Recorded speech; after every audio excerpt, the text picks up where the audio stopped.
Galera, é o seguinte, vamos fazer um react aqui interessante, mais uma vez aqui.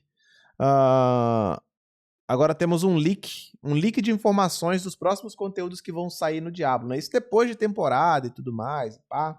Então vamos dar uma olhada aí, vamos dar uma olhada. Ih, cadê o som? Cadê o som?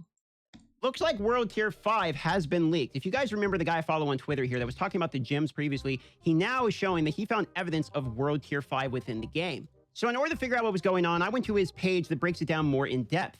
Something to keep in mind is because it is a data mine, this is speculation. Data mines are never like 100% accurate. It's more of like info in the back alley that somebody found. But I know this guy from previous games, and he's been pretty spot on with a lot of these.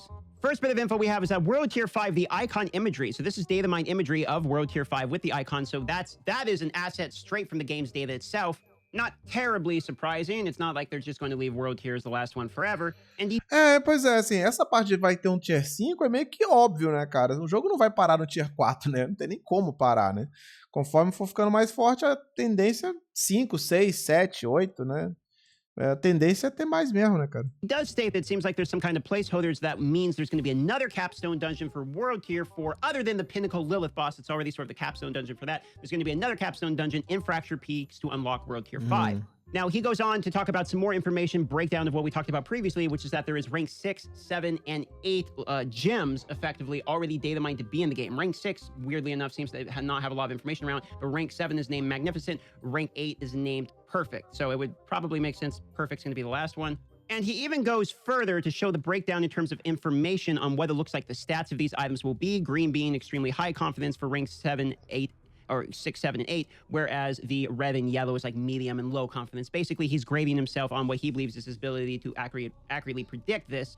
But it looks like it's a sort of linear progression. So 27% to 30 to 33, for instance, on the overpower damage, or maximum life 45 to 5, or 4.5 to 5% to 5.5. So effectively, these are upgrades. They don't look like hilariously massive upgrades. And he continues to find more data mine information related to the seasons. Now, some of these confirm what we already know. For instance, there's going to be seasonal chapter reward caches for completion. So if you don't know what that's about, they stated previously on the dev live stream that's sort of going to be like Diablo 3, where when the seasons come, you're going to have challenges. You complete the challenges, and you get like a heroics blessing type of thing that's going to have some rewards within it. And this is effectively how they're going to keep things new during the seasons, different challenges to get different caches, and you're going to have different aspects that are most likely boosted, correlating with the aspects you get as a reward. Effectively, we're following the D3 strategy of seasons here. This part is very interesting, though, a seasonal stash tab. And he says, based on the information he gathered, there will be a seasonal stash tab. It's important to note that items from non-seasonal characters cannot be transferred to a seasonal tab. However, you will be able to withdraw items from it. It is crucial to remember you must retrieve your items before the active season ends, as any items left within the tab may become unavailable. So, as you know, at the end of the seasons, everything sort of transfers over to the Eternal server, and it looks like they're doing that through seasonal tabs this time. But the most exciting portion of this is definitely World Tier 5. I don't think any of this comes as a surprise if we're being honest. Basicamente o que ele quis dizer é que vai ter um baú, uma aba do baú só pra temporada. Que aí, assim, quando termina a temporada, tudo vai pro mundo normal, né? Mas parece que vai ter uma aba e você tem que passar tudo pra lá antes de acabar a temporada, tipo isso. É porque, pelo que eu entendi, é que mesmo antes da temporada acabar, eu posso pegar alguma coisa lá e jogar no meu personagem normal, é isso? Eu vou poder boostar o meu personagem normal com o personagem da temporada? Não foi isso que ele quis dizer, não? Não, né?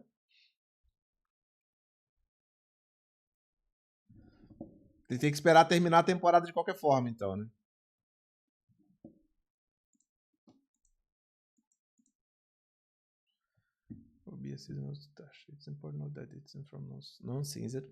Então, os itens do personagem que não é da temporada não podem ser enviados para a temporada. However, you will be able to withdraw items from it. It's crucial to remember that. Tá vendo? Ele tá falando que você pode tirar itens de lá, entendeu? Você deve devolver os itens só tira, não? Antes que a temporada acabe. As any items left within the tab will become unavailable. Então... pelo que ele tá dizendo aqui, tudo que você... Assim, você vai ser capaz de retirar os itens de lá. Tá ligado? Então você vai ser capaz de retirar os itens de lá. Saca? Com o meu personagem que tá fora da temporada, eu posso pegar um item da temporada e usar. Entendeu? É o que ele tá dizendo aqui, né? É crucial lembrar que você deve retirar os itens. Retrieve seria devolver os itens antes que a temporada acabe. Porque qualquer item que ficar na tab vai ser... Retrieve aqui seria retirar, então? Deixa eu ver que eu posso estar viajando nessa tradução. É tipo recuperar, né? Recuperar os itens, é. Assim, teoricamente, você tem que tirar os itens da aba manualmente, né? Pelo que ele tá dizendo aqui. Se isso for real, óbvio, né? Tipo, os itens estão na tab, eu posso pegar tudo e eu tenho que pegar antes da temporada acabar. Porque se eu não tirar, o que ficar na aba da temporada não vai poder não vai ficar disponível mais. Então, mas é isso que eu tô falando, Gus. Você pode pegar os itens da temporada pra jogar fora da temporada, entendeu? É isso. E não ao contrário, né? Fora da temporada você não consegue boostar, né, o personagem da temporada.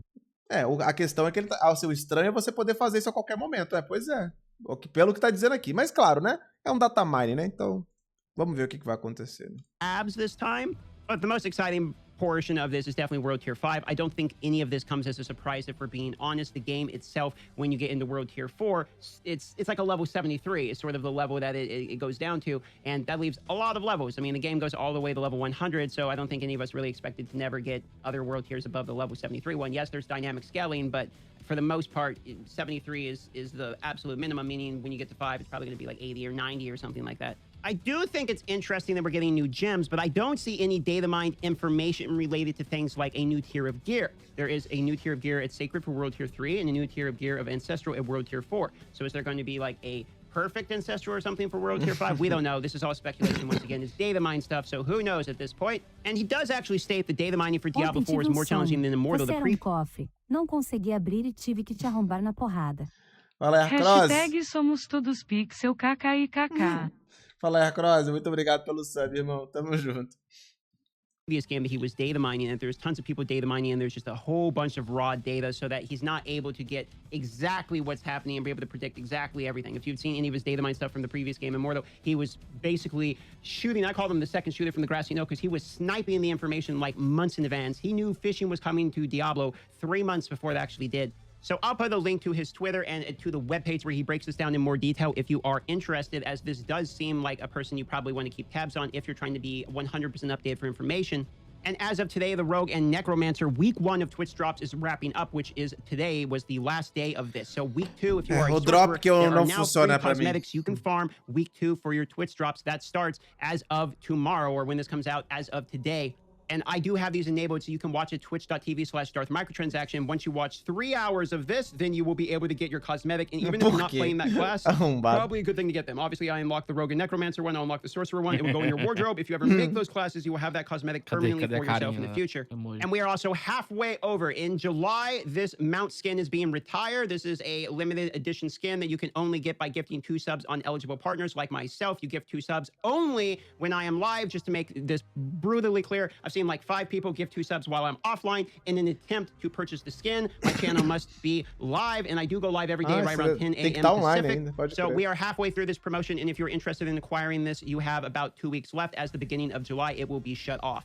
And if you are a druid like me, the next free cosmetics after sorcerer will be druid for free cosmetics for the druid, and then we will have barbarian following shortly afterwards. So come get your cosmetics if you're interested in the freebies. In other news, there was a hot fix that rolled out. Actually, one of the people in our clan experienced one of the major bugs, fixed an issue where the level 100 pinnacle encounter would not progress properly. His whole account literally got stalemated. He couldn't log in back to the game. He tried doing the pinnacle boss. He got frozen. It bugged out. He literally could not get back into his account. And once the hot fix was enabled, he was able to get back in. So if you tried the pinnacle boss, died, and then just your character looked like it got deleted, you literally can't play the game. You reinstalled everything, all of that stuff. This is now fixed. They are also further adjusting the elite monster rates in dungeons. If you want to know what this is about, basically all of the people that hit level 100 fairly soon, they all did it through dungeon leveling. Effectively, everyone goes in a dungeon, you split up, you farm the dungeon, you go out, you reset the dungeon, do it over and over again, because there are certain dungeons that have really high elite monster density, and for that reason, it is high experience. And I think they're trying to get people out of the dungeon farming, maybe a little bit more into the overworld, so they've been kind of tuning this.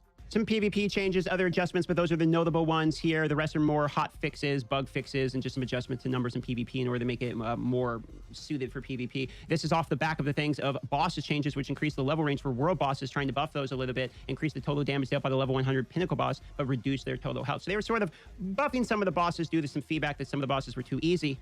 Kind of nice to see that there seems to be some pretty quick response in terms of updates coming to the game. I'm excited to see the first update that actually comes to Diablo 4. This will probably be arriving with Seasons. If you're wondering when Seasons will arrive, it's the middle of July, so I would expect to see World Tier 5, the new gems, all of the season items, and of course the Battle Pass with your cosmetics only will all be arriving here come mid-July. So that's about it. If you are interested in seeing more videos, consider subscribing to the channel. We have been absolutely exploding in terms of sub growth at the moment. We have passed my main channel in only 1 week. It took me 5 years to get to this many subs before, and I want nothing more than 100,000 subs for the YouTube plaque. So thank you to each and every one of my subscribers for helping me on that journey. With that being said, we will see you on the next D4 video. Brabo. O maluco fala aí, rápido. Mas é isso aí, maneiríssimo. Dataminezinho, né? Dataminezinho é humilde. Como é que é o nome do cara no... Looks like world is going on. Datamine IRPG. Ah, vou seguir também, né, X? Por que não? Por que não? Rap God, mano. Vamos seguir o cara também, né? Vai que... Ah, pipocou ali para Datamine IRPG. Cadê? Ah, ele aqui, ó. Já vamos seguir também. Zigue-zaga. Já subiu, ó. Quando ele fez o vídeo, o cara tava com 3 mil e pouco. Já tá quase 5 mil inscritos já. O maluco já deu um pump. É o pump. Mas é isso aí, jovens. Então tá aí mais um vazamento dos próximos conteúdos que estão pra chegar no Diablo. É nóis.